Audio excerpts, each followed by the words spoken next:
It's time now for Countywide, a special presentation of Yavapai Broadcasting News. Join Paul David and Brad Miller as they talk with our community's leaders, newsmakers, and people in the know.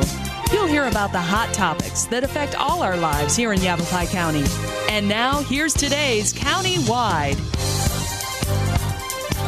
Good morning and welcome to Countywide. I'm Paul David. Good to have you in studio today. With us today, first-time guest with the Department of Public Safety, Sergeant G.R. Manera. You've heard him on the radio several times, and the reason we brought G.R. in today was because last month we had a couple of reports from you on some sizable drug busts that took place. Absolutely. In Yavapai County. Let's start first with kind of your department and your agency. What part do you cover? Because you're the Prescott office. That's correct. Okay, so kind of give me an idea as to what kind of range you guys are covering out there. My squad is responsible for covering Yavapai County as a whole. Okay, the whole county. We service all the highway patrol officers from the Verde area, Prescott area, all the way up to Seligman and down to Black Canyon City. Okay.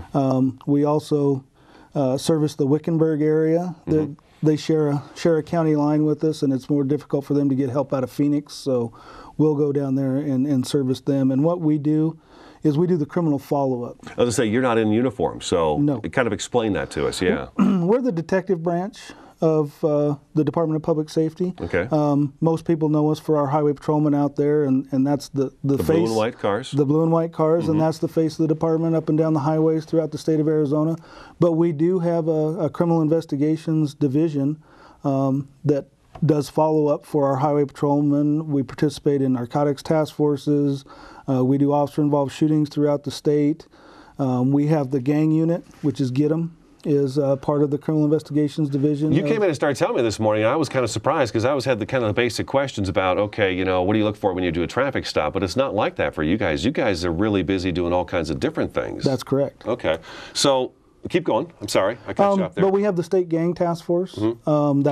That's Get 'em, which is a DPS run, DPS-based mm-hmm. gang mission throughout the state, and they're throughout the state. We assist them in their investigations, and we're kind of small as far as, you know, a department of 1,200 officers. I think criminal investigations is about 300 of our officers. Okay. So statewide we're pretty small, mm-hmm. but you know, we cover the county of Yavapai County. There's my cohorts throughout the state in almost every county. Okay, so kind of run through me.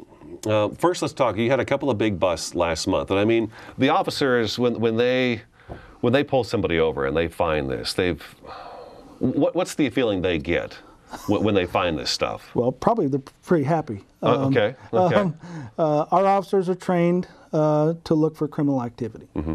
When they find it, they feel like their training and stuff is rewarded. Mm-hmm. That can be anywhere from, you know, drug loads to we've found cars that are containing child porn or stolen items that are being trafficked across the United States. So mm-hmm. they're out there looking for criminal activity. When they do find that, they call us. And our whole goal in doing the follow-up investigation is, number one, if it's a drug load, our whole goal is to find the source of that drugs, whether, you know, Tucson, Yuma, Phoenix, wherever that came from, and track it back to its source, ultimately south of the border, mm-hmm. or to take it to its destination and arrest those people that are responsible for pulling it across the United States. That's what our goal is when we get those. How hard is it to do that? Very hard. Why? Well, the people that are typically arrested out on the highways are mules. They're the low end. What's a mule? Just for those of us who don't know what a mule is. A mule is somebody who just hauls, you know, the contraband from point A to point B. Okay. They're being paid to do so. They typically don't own the car that they're in, or if it is registered to them, they didn't pay for it. And they're just the low end of that organizational group. You got to answer this one for me, because Brad and I always have this question. I think just about everybody probably has this question. Why is it that if someone's got, you guys got, let's see, like 10 pounds of meth recently, yes. 9 or 10 pounds of meth. I remember yes. this last month. And that's what kind of struck me as we should get GR in here to talk about this. Why would you, and maybe they give you reasons. I'm hoping somebody's giving you an excuse, because I'd love to hear it.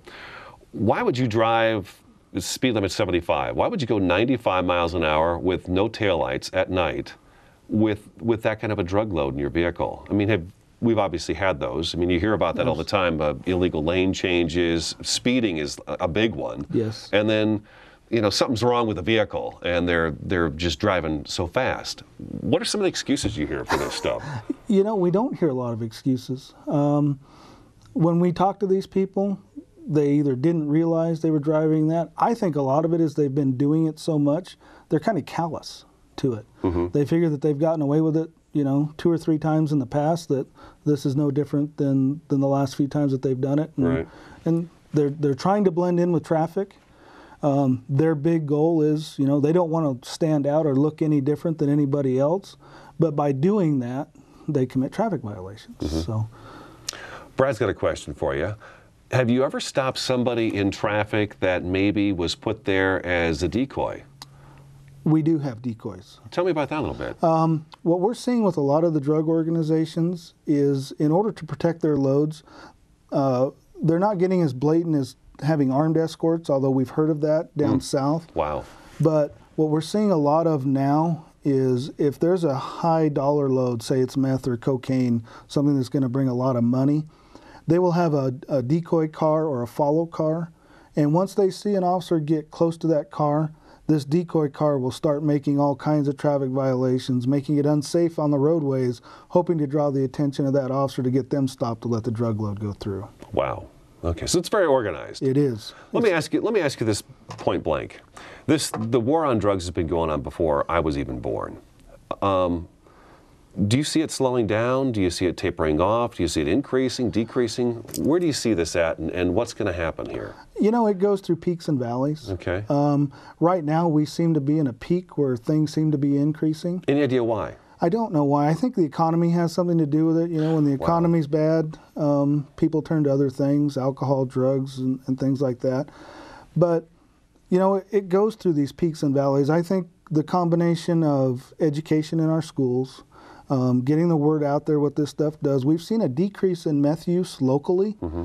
I think a lot of that has to do with the MAT Force effort, getting information out there, a lot of the ads on TV that show some of the things that meth does, and then the legislation. They're not joking around with methamphetamine anymore. Mm-hmm. You get arrested, you go to prison. It's just as simple as that. And that word's out on the street. People know that if you're using meth or you're selling meth, you're going to go to prison. So 5 to 15. 5 to 15, and that's just the start. And so they're moving to other drugs. We're starting to see an increase in cocaine and heroin and things like that because they don't have the same legislation. See, now we'll hear about that too. It seems like we're doing stories about, we'll do some marijuana stories, say. Right. And then all of a sudden you'll get a few meth in there, but then the meth will disappear and you'll start hearing about, it seems like when the meth drops off in Yavapai County, we start hearing about the heroin overdoses and the heroin shipments coming through. Right. Do they got some kind of marketing guy down there that's, okay, this one's too bad, well, this one's too hot right now, we need to bring this one in next? Do you know how that works out? I don't know exactly how that works out. We have seen an increase in heroin use in the last 5 years. It's been very popular with high school age kids. For some reason. I think part of that trend was to get away from methamphetamine because of all the negative connotation that meth's had with it through the press. Do the two drugs give you the same effect? Absolutely not. They're exact opposite effects. That's what's kind of boggling me. Why then? I don't know. Kids are always looking for the next greatest thing. You know, where methamphetamine gives you the feeling of like adrenaline. It's like euphoric is the word I keep Euphoric and adrenaline. I mean, it's just like you can go on and on and on. Whereas heroin is a painkiller. It is an opiate-based painkiller that almost puts you to sleep. It just totally relaxes you. So they do totally opposite things. But we will see people mix methamphetamine and heroin together, and they'll get the high for a while, then they'll come down and they'll have the low. Is the price the same to purchase those two? Heroin's a lot more expensive. Huh. Weird. Tough to try to figure that one out. We have to take a break. Okay. DPS Sergeant G.R. Manera in studio today. I'm Paul David. This is Countywide. We'll take a quick 2-minute break. We'll be right back.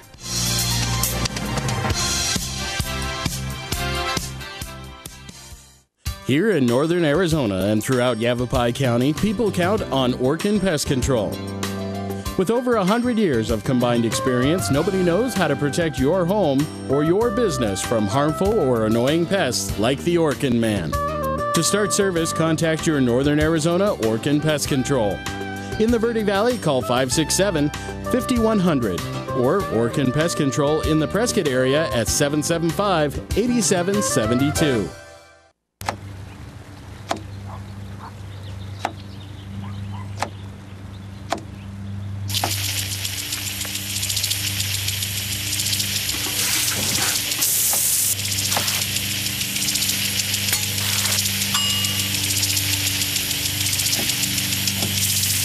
Clean kitchen surfaces, utensils, and hands with soapy water. 1 in 6 Americans will get sick from food poisoning this year. Keep your family safer. Check your steps at foodsafety.gov. If you're looking for a new pet that your family will cherish every day, consider adopting from a shelter. Shelters are the best places to find a new pet. That's where you'll discover healthy, loyal, and loving animals, eager to become a part of your family. A person is the best thing to happen to a shelter pet, so bring home your new buddy today. To find out more, visit theshelterpetproject.org. Hey, honey. What's up, buddy? Honey? I think he's been smoking pot. Call 911. It's okay, Joey. I'm here. Can you hear me, son? I'm right here. Are you with Is he me? breathing? He's not responsive. Hello? Honey, give me a steak knife and a ballpoint pen. What are you now, doing? step. I'm gonna do mouth to mouth. No. You know lots of ways to help your child, but do you know what to do if they're using drugs? The partnership at drugfree.org can help.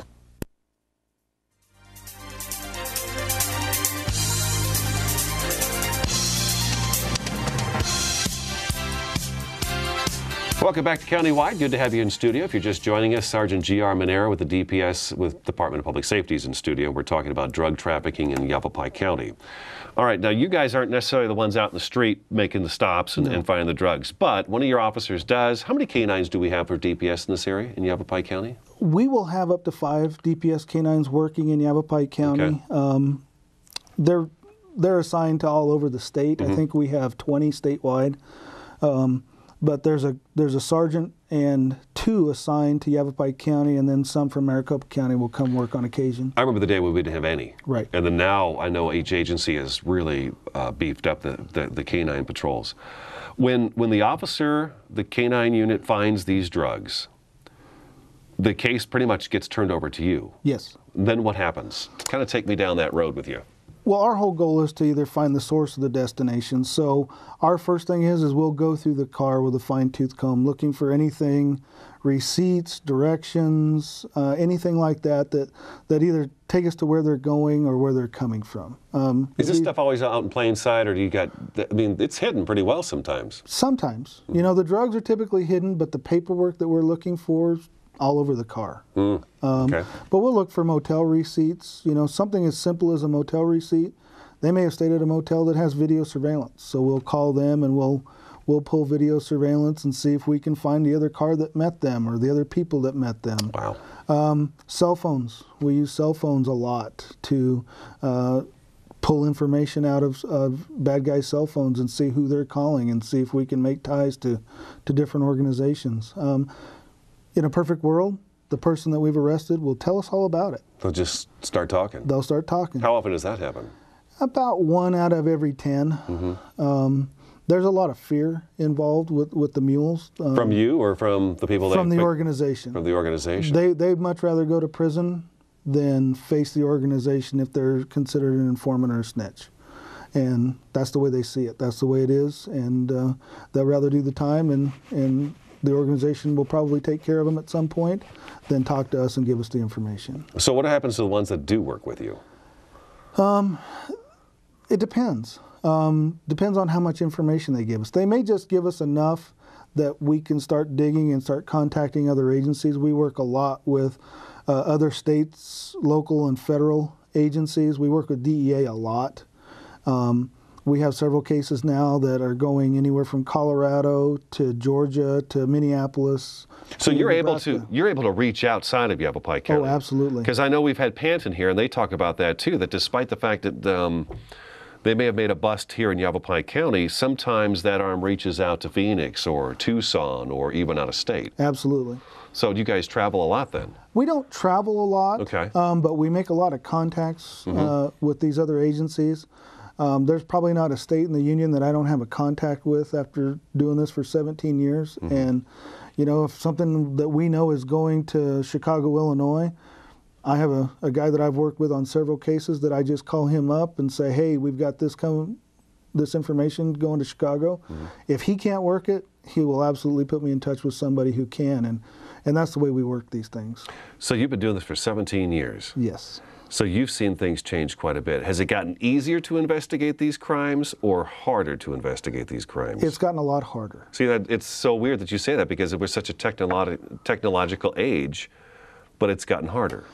And a lot of that has to do with these organizations 15, 17 years ago were pretty rudimentary. I mean, their whole goal was to get the drugs across the border and get them to point A, point B. Now they have so much money.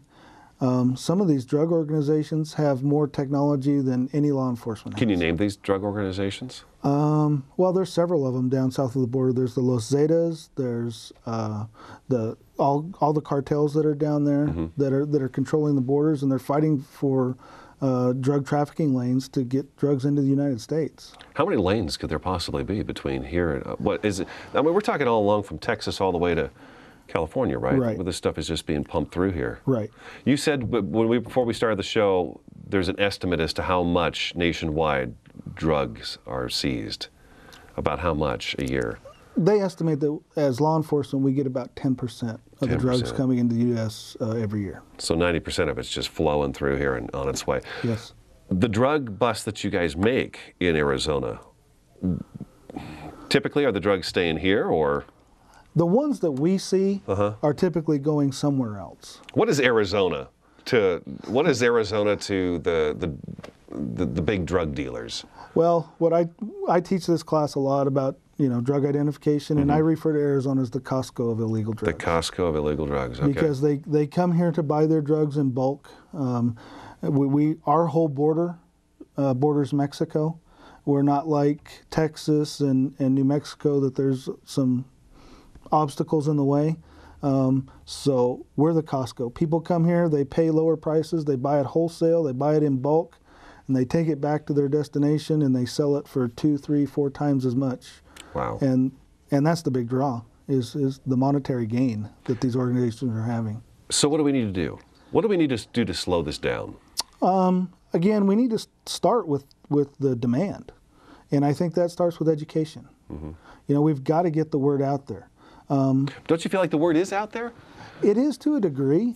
Yeah. But we see that increased education, like with methamphetamine, it really has deterred that. It did, but I think the 5 to 15 also had quite a big deal. And I think if we get some legislation that enhances sentencing for all the drugs, you know, the federal government has mandatory sentencing guidelines for cocaine. They don't have it for any other drugs.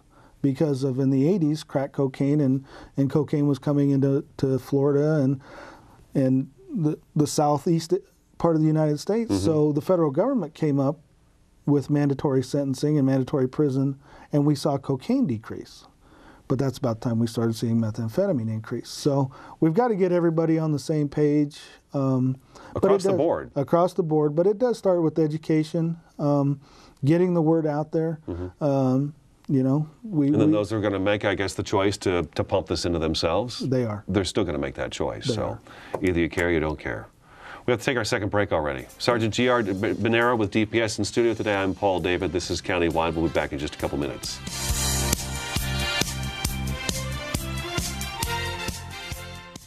Here in northern Arizona and throughout Yavapai County, people count on Orkin Pest Control. With over 100 years of combined experience, nobody knows how to protect your home or your business from harmful or annoying pests like the Orkin Man. To start service, contact your Northern Arizona Orkin Pest Control. In the Verde Valley, call 567-5100 or Orkin Pest Control in the Prescott area at 775-8772. Packers. Viking. Packers. Viking. Viking. Red state. Blue state. Vegan. Carnivore. We come from different places. Uptown. Downtown. Optimist. We come to different conclusions. Half empty. Half full. But when we live united, we create real, lasting change in the building blocks of life. The education, income, and health of our communities, Live our families, united. even the person next to us. Live united. Real change won't happen without you. So give, advocate, volunteer, live united. Sign up at liveunited.org.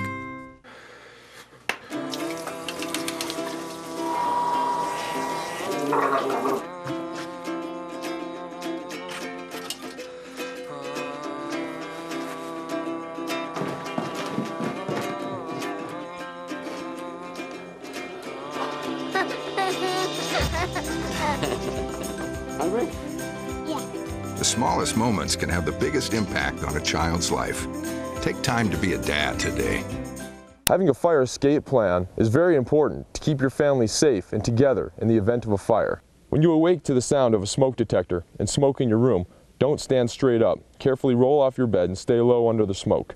If your door is shut, feel the door with the back of your hand. Slowly open the door if no heat is felt. Always stay low until you get to the outside of your home. Always have 2 ways out of your house and a specified meeting place somewhere outside your home. Home escape plans should be drawn up and rehearsed on a regular basis. This could be the difference between life and death if caught in a fire.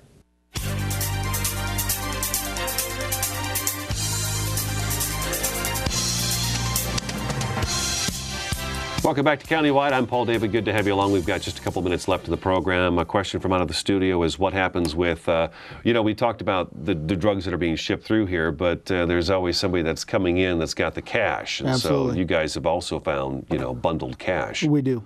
What happens to that? Here locally, all that cash that we seize goes into the Yavapai County RICO Fund. That goes to help all the law enforcement agencies within Yavapai County either purchase canines to get out there on the street or fund officers or cars or whatever law enforcement needs within Yavapai County. Well, it's nice of them to fund us that way. Yes. Now, you guys work real close to Pan. It used to be when I called over at the DPS office and get Kitty or whoever on the phone, sometimes, is it Janet? Janice? Janet was there, yes. Janet, yeah, she used to answer once in a while. I know she was working with the PAN team. So Right. you guys, do you work together? We do. Okay. Their main focus is the local drug supplies. They do a lot of the street level sales and things like that. They'll work a lot of things that come out of Phoenix or Tucson coming into Yavapai County. And we'll do whatever we can to assist them. But our mission is just a little bit different where we work on the major source and suppliers that are going throughout the country. But we'll help them in any way that we can. All the agencies work very well together, do they? They do. Not? They do. That's kind of I think a thing of the past when there used to be some division there, and it just doesn't exist anymore.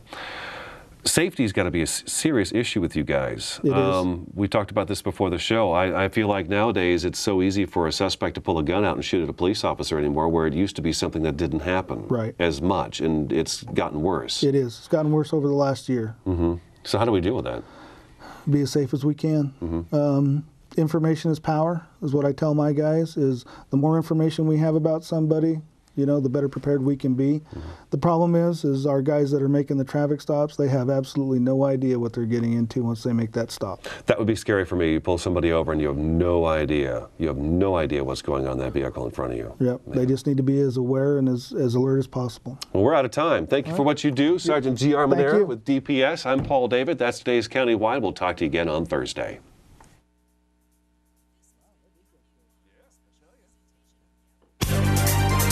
This has been Countywide, a special presentation of Yavapai Broadcasting News. Listen in each Tuesday and Thursday as we tackle the hot topics and talk to the decision makers across Yavapai County. That's Countywide with Brad Miller and Paul David each Tuesday and Thursday on this Yavapai Broadcasting station.